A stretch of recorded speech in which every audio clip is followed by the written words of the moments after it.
They know what they want out of life, and sometimes they just need some guidance or someone to bounce ideas off of or someone to talk it out with. Once you've verbalized it, then you're like, okay, yes, I can do this, or this does make sense.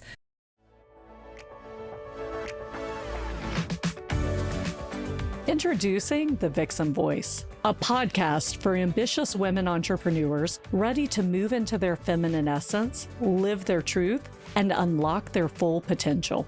I'm your host, April Roberts, and each week I'll be interviewing inspiring women who decided to take a leap of faith to pursue their dream. Women who believe that they were born for something bigger.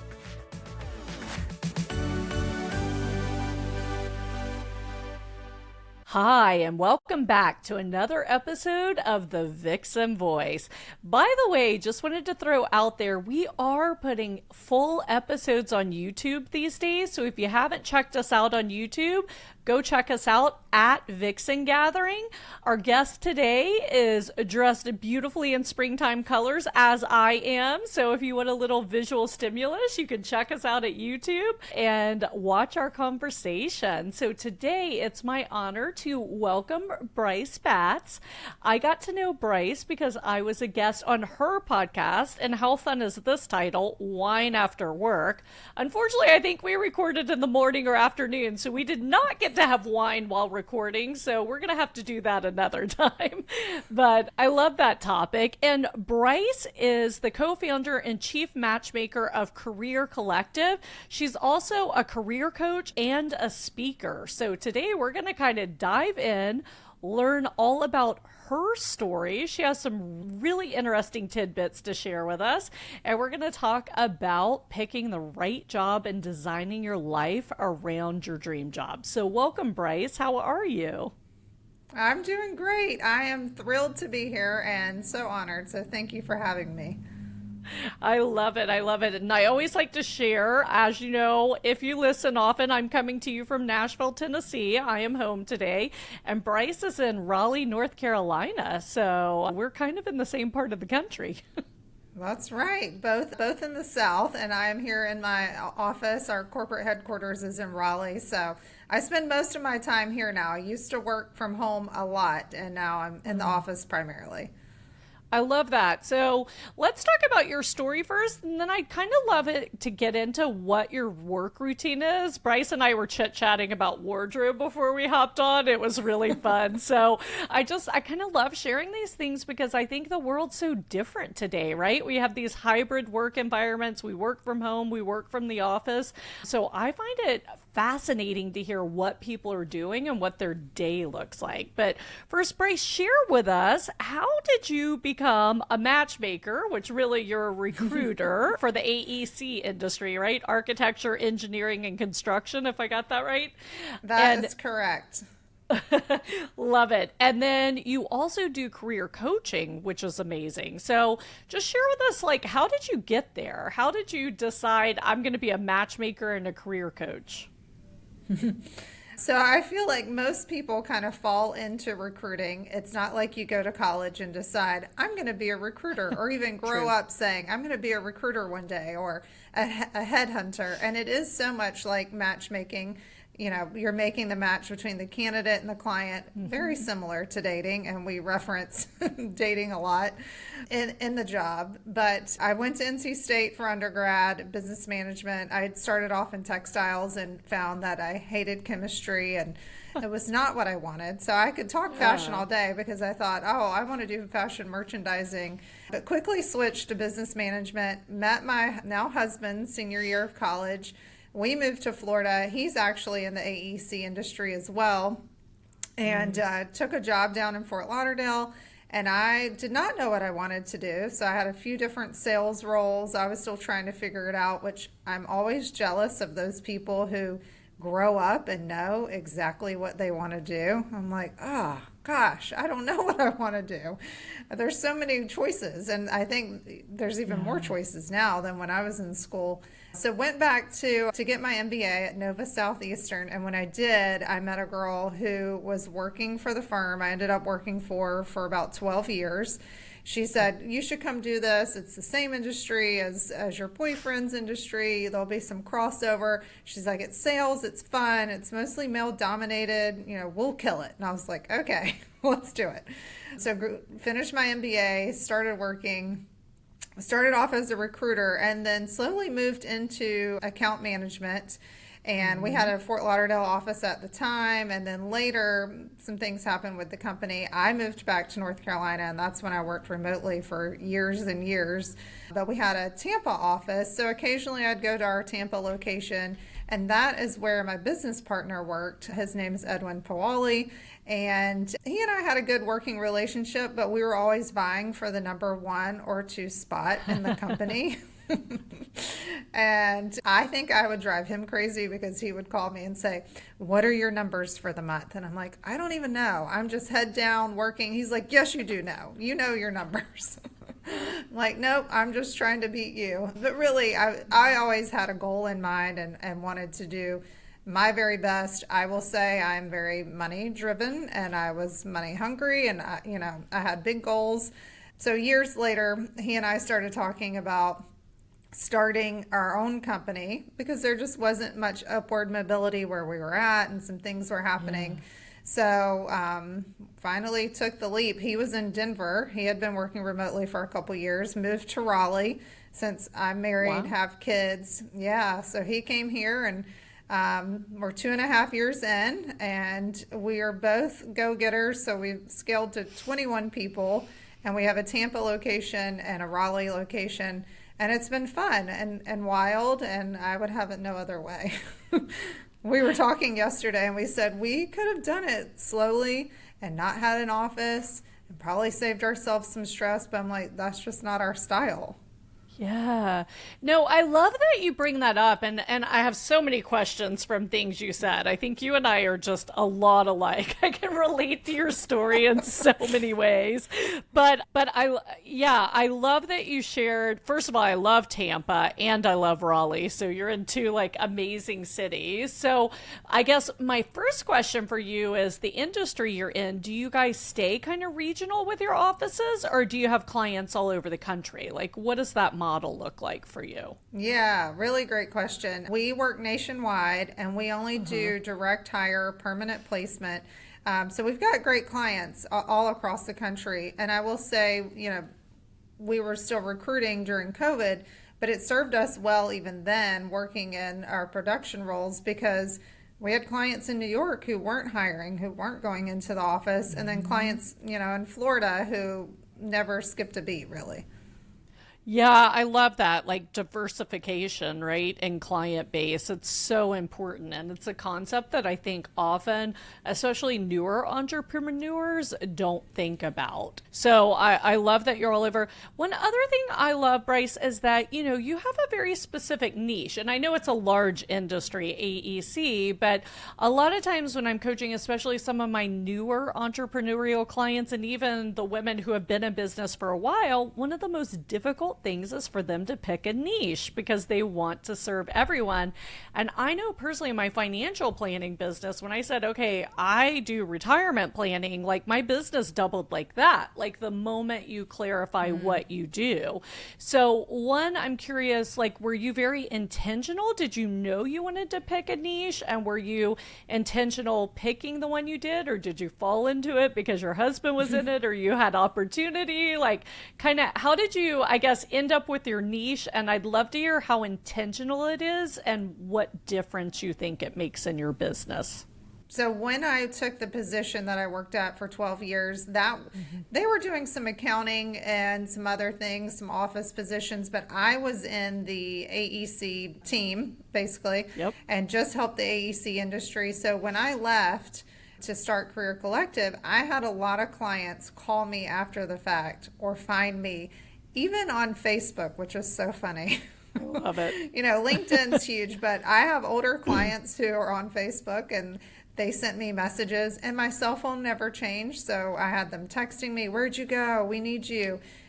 So it just made sense to pick up and Yeah. start working with those clients again. And when Edwin and I started, we said, well, AEC is what we know, it's what we do well. We have established clients in this industry. Now we have talked about and have started working on some more ancillary roles within the AEC industry. So not just architects or engineers, but I recently placed a financial controller at an architecture firm. Love it. And we've talked about, other industries that we may move into later, but right now we're like, this is what we know, this is what we do well, and we'll stick with it. And I do think it makes a big difference because we know the industry so well. When new recruiters come in, if they've recruited before, they know LinkedIn, they know Indeed, but they don't know the industry. So we can teach them the industry, and then the rest is easy. You're looking at a resume, you're looking for buzzwords, keywords. You start talking to them, and you can find the right person. I love it. I love it. So let's talk about the journey of 2.5 years scaling to 21 team members, because that's, of course, you're in. I mean, what you do is recruiting. So does that make that easier? Or, a lot of my clients I know are really scared to hire. Like, that's one of the most intimidating things. And I know, having a business for 16 years, it is one of the most difficult parts of hiring. And I had even worked with recruiters who specialized in my industry, and even that didn't work as well. So, let's just talk about challenges you guys had in hiring, or how you did it successfully so quickly. So let's talk about it as you, the business owner, versus being a recruiter. Sure. In the beginning, we started in a small co-working space, and I remember just setting up my laptop, looking for folks, and Edwin was still moving, so I'm boots on the ground by myself in Raleigh, and we're trying to find the right people. And I will say it was very challenging in the beginning. Number one, to find people we wanted on our team. We had never hired before. We were both sole contributors. True. So moving into a leadership role was so different for us. Again, I had made many matches, placed over 500 candidates in roles, but I've never hired for my own company that way, the way we were doing. So we made so many mistakes in the beginning, and looking back now, we can laugh about it. But it did cause us lots of stress because there were people who had to be let go. There were people who were not the right fit. So in the beginning, it's tough. Plus, you're trying to sell the company, which really is just, you've got your LLC, you've got this big dream, and you're trying to sell that to someone else and tell them why they should come work for you. And we knew from the very beginning culture was going to be really important for us because we came from a place where that was really lacking. And I think recruiters can get a bad rap. We can be like used car salesmen. And, it's dog eat dog. So we wanted to make sure that we were hiring people that could get along, that could work collaboratively. We say we are the collective here at Career Collective. So we've got to work together and have each other's backs because we're competing with other recruiters in the industry. We don't want to be competing amongst each other as well. So all that to say is we made so many mistakes in the beginning.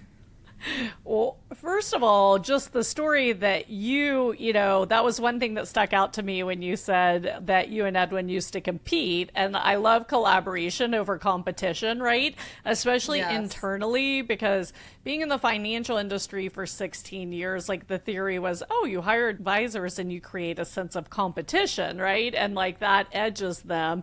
And it's interesting because my brother, who took over my firm and has a large firm across the Southeast of the United States, he really focuses on collaboration and working together as a team, and it has scaled their business exponentially. So I love, I kind of talk about this as like the new wave of employment, but really I don't think that people appreciate that, how much collaboration really makes a difference in a business. And I know at Vixen Gathering, we just shifted our model of how we're going to work with clients. And suddenly my COO is like, oh, and let's do this and let's do this. And I'm like, I love that I'm not the only one coming up with ideas, because like this new model just like she's clicked with, and she's like, and let's do this. And I think it's so important to really focus on collaboration.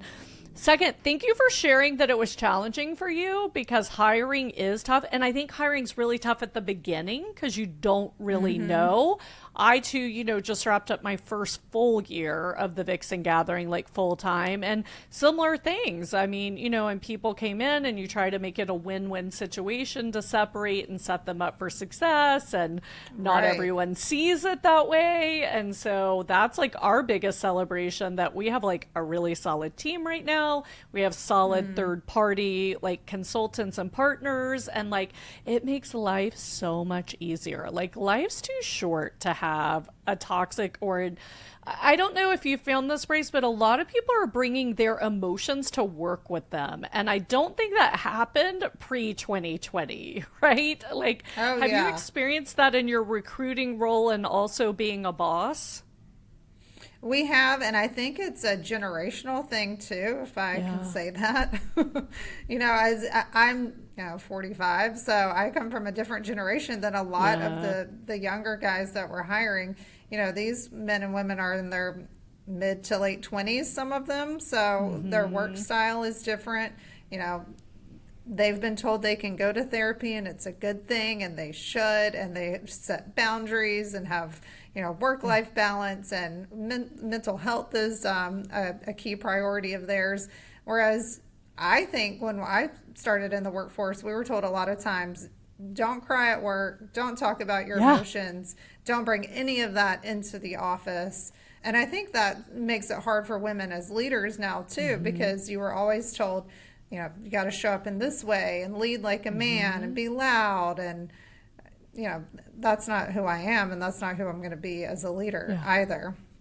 But talking about collaboration over competition, yes, you want to feel safe at work, and I think that's the big thing. Coming into work, knowing you have a place here, knowing it's a safe space, and that's why we've created SOPs and things to lay out the groundwork. So if you do have a question, you can reference that. But also, we always say, go talk to the person at the next desk.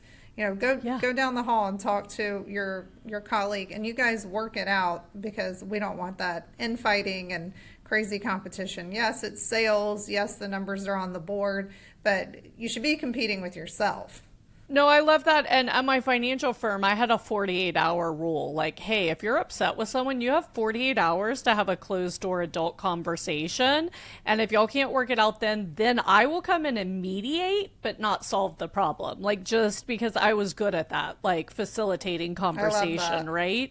But I think a lot of times people don't set those rules. And I guess that's what I'm talking about, because I'm all for transparency in the workplace. Like, I really, we're a small team and we're digital. We're remote, so I'm like, hey, look, if you're having a crappy week, like, I kind of need to know, right? Like, you don't have to tell me I had a fight with my husband.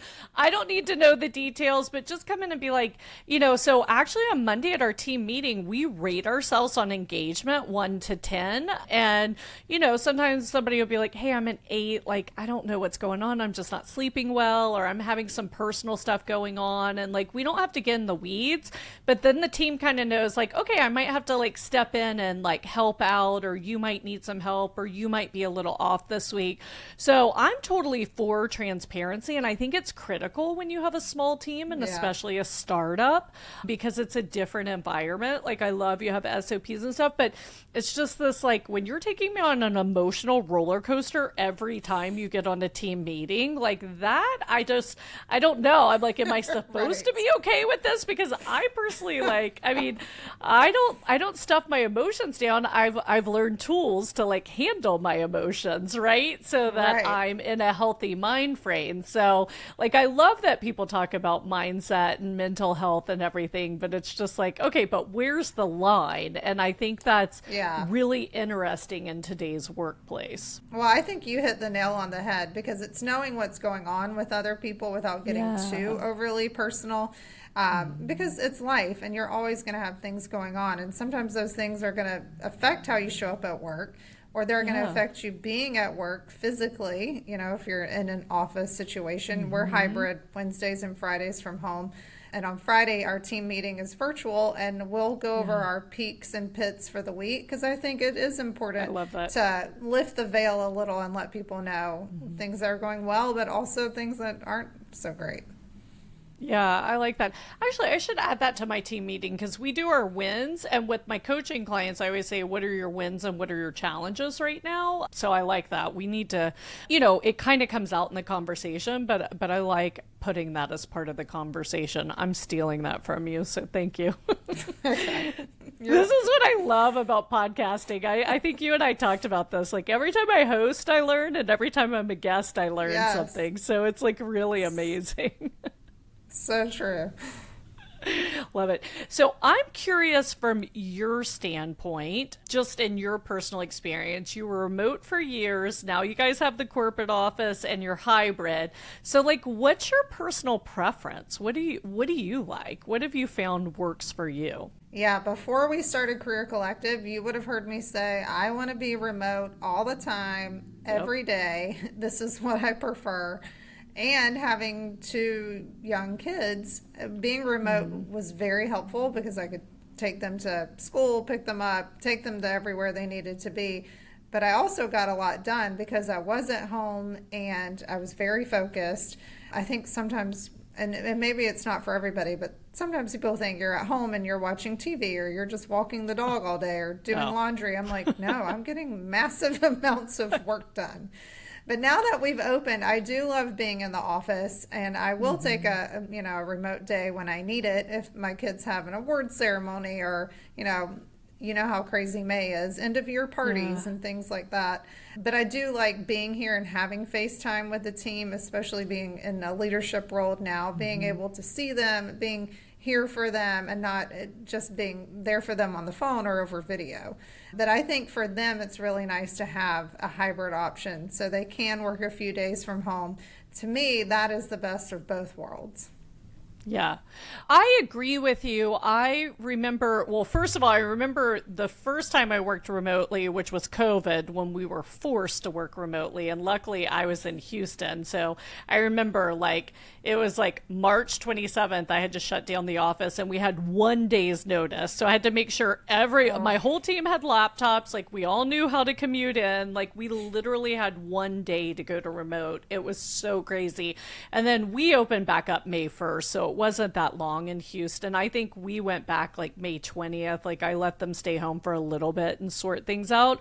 But I remember like what you're saying. I was like, why am I so tired at the end of the day working at home? And I realized like you didn't have breaks in your day because I was just jumping from Zoom to Zoom to Zoom. And you didn't have that moment where you walked down the hall and had a coffee chat with someone or checked in with a team member or whatever. And and so I had to, at that time, my business coach was like, I need you to go take a 10-minute walk at lunch. I need you to do this. I need you to do this. And so luckily early on, I learned to like kind of break the day up because I think a lot of people thought, oh, this is great working from home. And then they hit the burnout wall because they didn't realize, one, it's nonstop. Two, you're visually overstimulated. So I always coach my clients on like, take a break and just close your eyes because it's a lot looking at the screen all day and having lights and everything. But yeah, I totally hear you. Like you can get so much done at home, but you almost have to guard yourself from that so that you don't work too much, right? Right. And you're not leaving the office. You've got your computer. You can walk to your home office at any time. The big change for me with COVID was then having both my kids home and my husband. Yes. I was used to having the quietness of being home all day alone, just me and the dog, getting everything done. And then suddenly everyone was at home and it totally flipped the script. But you had also asked about what my day looks like a little bit. Yeah. And then I would work out at lunch to break up the day and to give myself a break. I enjoy going to a class or the gym. But now I find I work out in the mornings because I want to get that out of the way, get dressed, and then come in for the day. Yeah, no, I love that. I work from home all the time now, and at first I loved it, and I'm not loving it anymore. I'm going to find a co-working space to go to 2 days a week because when I was hybrid, like 3 days in the office, 2 days at home, I love that because by Thursday I was so excited to be at home, and I also underestimated the commute, meaning that was my time to like power down, transition into home. And, you have to learn to do that when you're at home. I coach Yeah, clients through that. Like, hey, before you walk through that door and become mom and wife, like, what are you going to do to get yourself prepared? it's true. So thank you for sharing that. I think it's important. What shifts have you had to make going back into the office so that you could maintain your lifestyle at home? And like you talked about moving your workouts from lunch to the morning. So what are things that are important to you that you maybe had to reprioritize or shift with that change?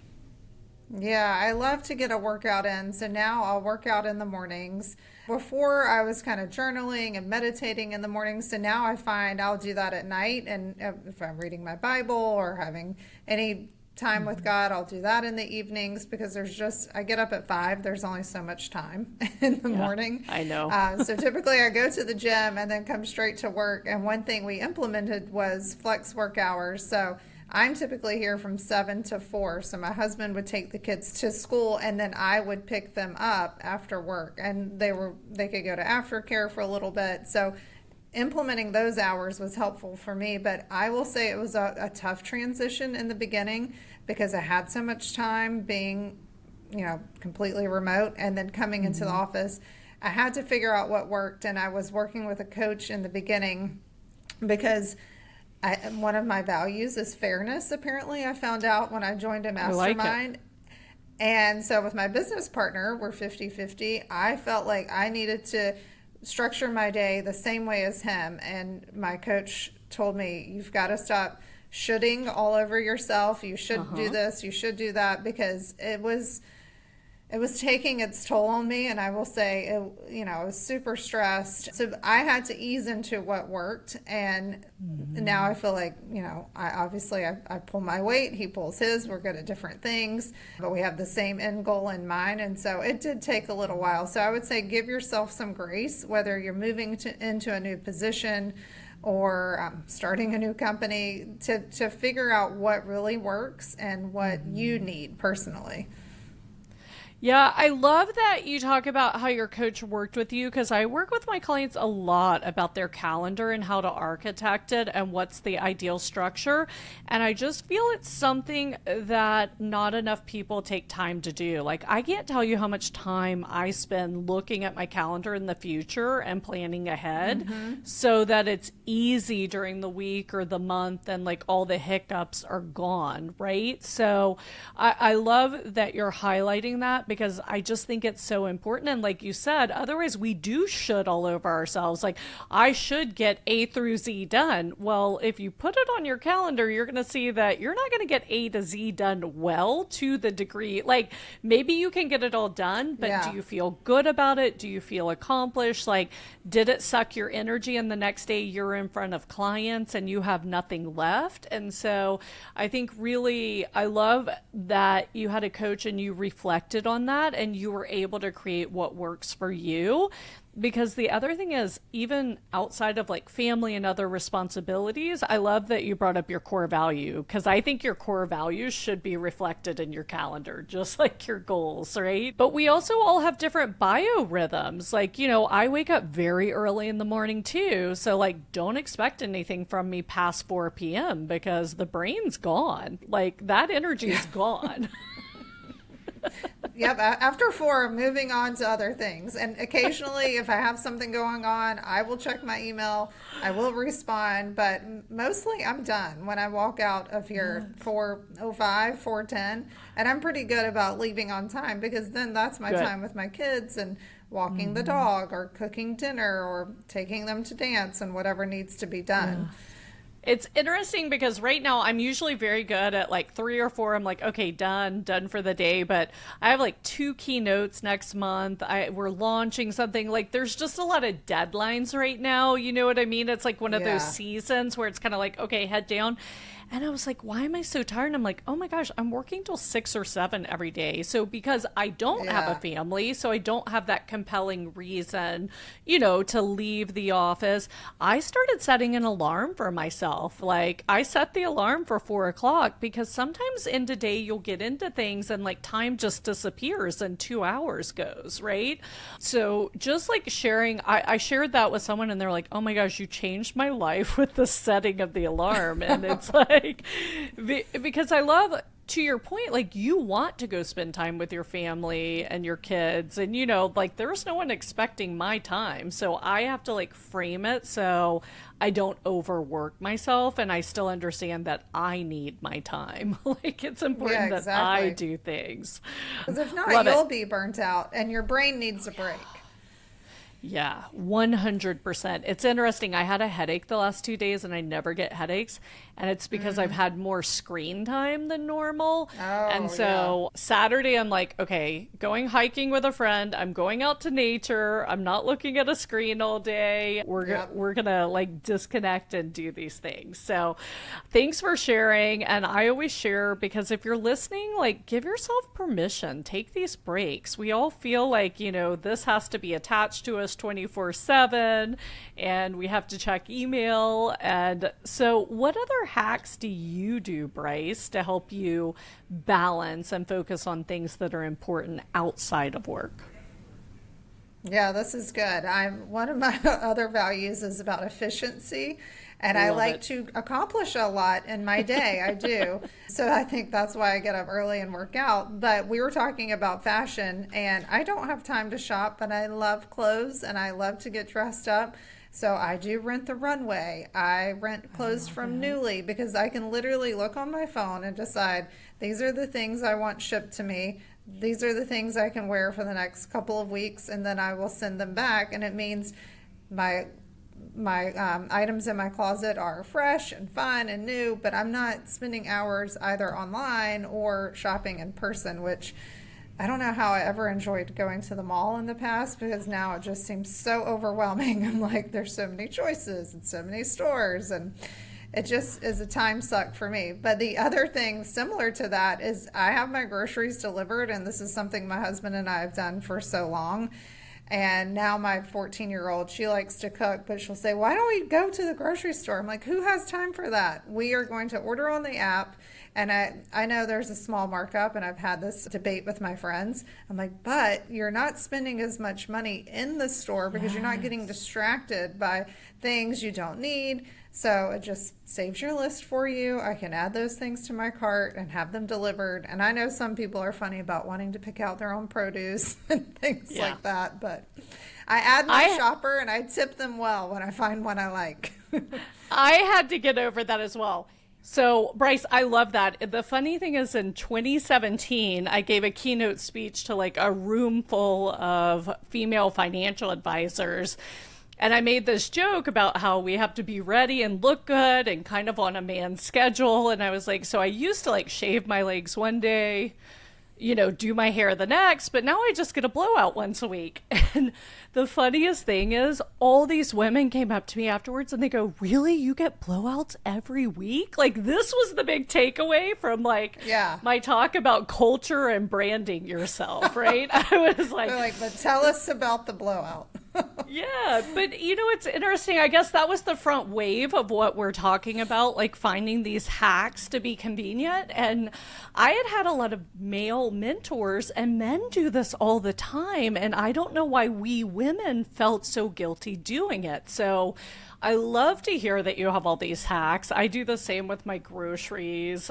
And in fact, I do daily harvest because I notice I need like fresh fruits and veggies. And since it's Yeah. just me, like it's organically grown, freeze frozen the same day on their farm. So I'm like, okay, how do I, eat healthier? So I love that we have so many choices today. Thanks for sharing your favorite hacks. And Of if you're course. and if you're watching us on YouTube, drop your favorite hacks below. We women need plenty of help. We have too many roles. We have too much to do in a day. So if you have any time-saving hacks, share it with us below because we'd love to hear from you. Awesome. I love this. This is so fun. So let's talk. We'll just go ahead and go to fashion since we both love fashion. So you mentioned like the mall. One, I agree. Here in Nashville, Green Hills Mall is actually pretty nice. But if you go on the weekend, which I used to live across the street from it, so I'd go in the middle of the week at night and no one's there. But the weekend, I can't even get a parking place. And there's a huge parking lot. I've gone there multiple times and just turned around and left, like not even gone in. So for me, it's more about like, where are all these people coming from? And I thought the economy wasn't good. Why is everybody shopping? Like, it's mind boggling. It's so true. We have an office across the street from our office here in Raleigh, and a mall rather, and we'll walk over there occasionally to grab lunch or something, Yeah. and there's no one there during the week. But one of my colleagues was telling me yesterday, but don't go on the weekend because it's so busy. It's insane. And then I live near more of like an outdoor mall, and same thing. And it gets so busy on the weekends, and during the holidays, you want to completely steer clear. And that's when Yeah. online shopping helps. I agree. And it kind of makes me sad because, this is, I mean, I grew up in like very South Mississippi. So one of our hobbies was shopping. Like that was one of my joys growing up, like going shopping with my mom and sister. And so it's kind of like, it used to be like self-care to me, like just to go wander around like a nice store, even if I was window shopping. But now it's just gotten, it's like, I don't understand. I'm always like, where did all these people come from? And I'm an extrovert and I love people, but it's overwhelming when you go into a mall now. So for me, it's kind of sad, but I'm totally. But actually, do you know that the man, I learned this. So the gentleman is European who designed the mall structure, and it was meant to be more outdoors, like the one near you, and like a very pleasing aesthetic environment. And so now you're in the industry of architecture, engineering, and construction, but malls are designed like casinos to confuse you and encompass you so you spend more money. And so actually the gentleman who designed the first mall before he died said, "Oh, I regret what I've created." Like how interesting is that? Oh, wow. That's super interesting. Yeah, and now we're moving back towards these outdoor malls. That's where everybody wants to be. But that makes a lot of sense, especially now. And in the past, too, you would see a lot of teenagers at the mall. And I guess they're just spending all that babysitting money that they've earned. I know, I know. I love it. Awesome. Okay, so what I'd love to do is ask you to put on your professional hat now. And what are like 3 tips you could give for, your clients who are hiring? Like, how do you help them hire well, or what do you think is most important thing you do? Because I always felt like the recruiters that understood our business better gave us better prospects, right? Like you said, sometimes you get the used car salesman like mentality. And, even in the financial profession, that was the same with financial advisors. So you really, if you actually did a good job and gave personalized service, like people almost didn't believe it. They were cynical. So I guess number one, how do you overcome that with clients? And then number two, what do you think is the secret to your success in helping your clients hire? Yeah, one way we overcome that is telling them that we only specialize in the AEC industry. So this is an industry that we know really well. We've been working in it for 15 years. We know the ins and outs of it. So that helps put their minds at ease because it is such a niche industry. A lot of times they'll get resumes from recruiters that have nothing to do with what they do. Somebody in oil and gas is not somebody who can design a building or get the land ready for the building. It's completely different. So it helps that we know what we're talking about. But the other thing is it's really, truly a partnership. And we like to be solution focused. We don't want to just fill a job and move on. I think, pretty good at building relationships, and that is what has made me successful. Like I said, I've worked with some of those clients for 10 plus years, and then they found me when I left, and I'm either still working with them or have recently turned them over to somebody on my team.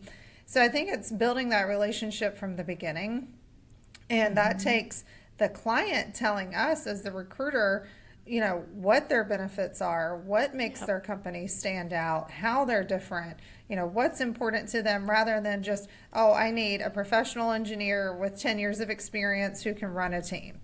Okay, that's, your short list, but, tell me more about the person that you're looking for, and then tell me what makes you as a company stand out so I can help, quote unquote, sell that to the candidate. So I think that's where that partnership really comes into play. And then us as the recruiter, we're guiding them every step of the way, both on the candidate and the client side.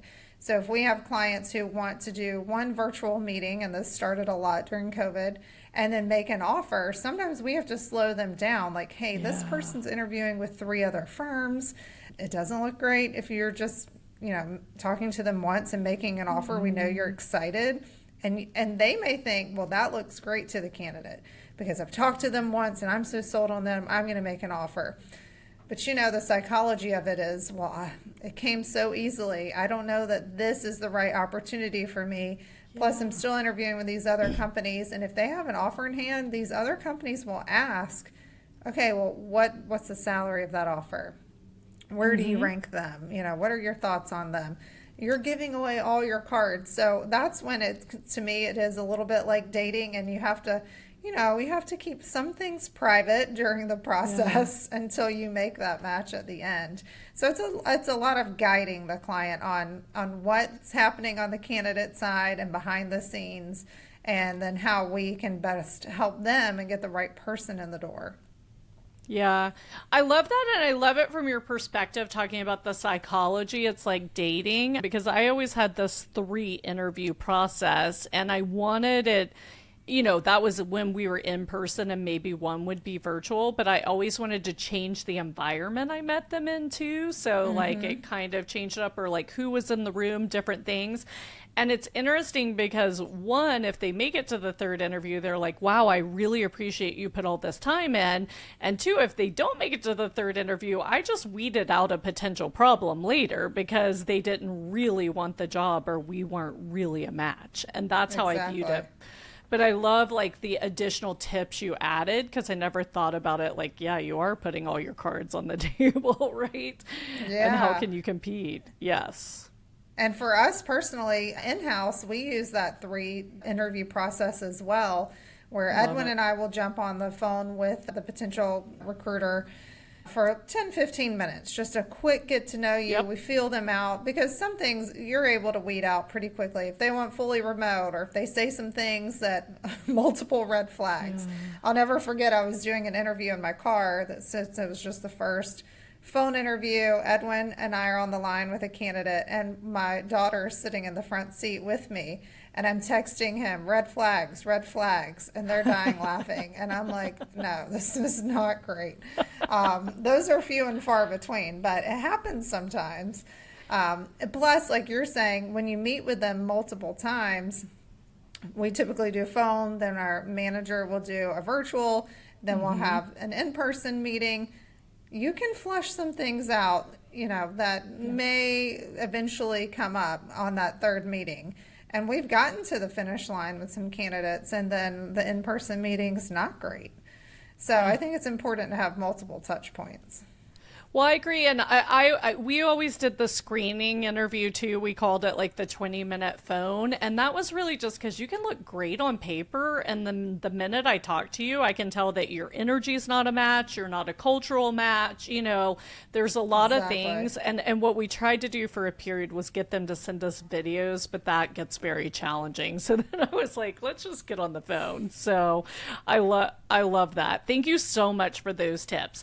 So your podcast is called Wine After Work. My question is, what's your favorite kind of wine? I love red wine. My favorite is Pinot Noir. And in the summer, I will drink rosé, because red can get a little, it's hot outside, and then if your wine's warm. So rosé or Pinot Noir. Love it. Love it.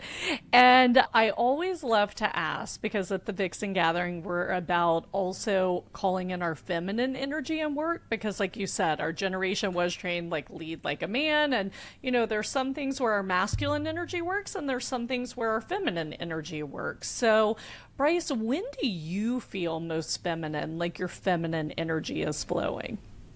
That's a great question.